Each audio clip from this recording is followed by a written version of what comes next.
Drama serial नकाब की next episode में आप लोग देखेंगे बिलाखिर ये बिलाल अपनी ऑफिस की कुर्सी पर बैठ ही गया और अब अपनी ड्यूटी पर आता है। जो केस उसने सबसे पहले हैंडल किया हो सकता है कि किसी यतीम बच्चे का ही हो जिस माल को हड़पने के लिए चंद लोग डेरा जमा कर बैठे हुए हैं। पुलिस ने छापा मारा तो बहुत भारी कीमत यहाँ पर वसूल हुई है क्योंकि यतीम बच्चे के बेचारे दादा दादी ही थे, वो बेचारे बेबस थे, कुछ ना कर सके तो बिलाल ने मदद ही की। जबकि दूसरी जानब लैला की माँ जिसने बातें तो सुन ही ली हैं इस बिलाल की, तो अब सवाल करती है इस तैमूर से कि ये सच है तैमूर कि तुमने बिलाल को बदनाम किया अपनी गलती छुपाने के लिए। तो ये तैमूर तो खुद को पारसा साबित करता है कि जैसे वो तो दूध का दूल्हा हो और अपना कंपैरिजन करवाता है इस बिलाल से कि चची जान मुझे यकीन नहीं आ रहा, आप बिलाल के मुकाबले में मुझसे सवाल कर रही हैं। जबकि दूसरी जानब ये ईमान भी पेपर दे चुकी है और उधर ये बिलाल भी मालूम करवा चुका है, तो फौरन से ईमान को इतला करवा देता है। ईमान का कज़न आया बड़ा हमदर्द बनने, तो ईमान ऊपर देखती है और बात करती है इससे अपनों की इतनी मदद काफी होती है कि दुश्मनों से दूर रहो।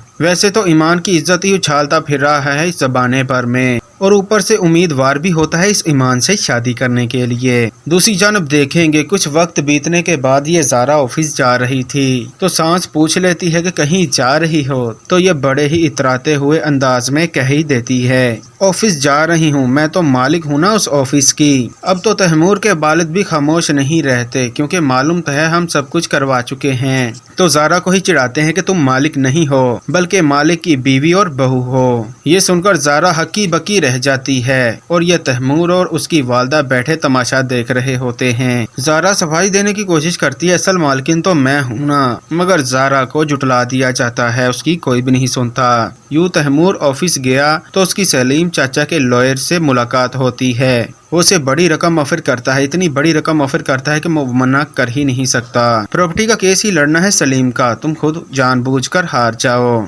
और ये केस हारने की कीमत है। यूं तैमूर अपनी मनमानी तो करता ही चला जा रहा है। दूसरी तरफ ईमान के घर में आग लग जाती है, तो हो सकता है ये तैमूर ही आता हो बचाने के लिए, ये ढोंग करने के लिए आता हो, मगर यहाँ पर आने का हक तो बिलाल का ही बनता था। तो नाज़रीन ये सब कुछ देखेंगे आप आने वाली एपिसोड में।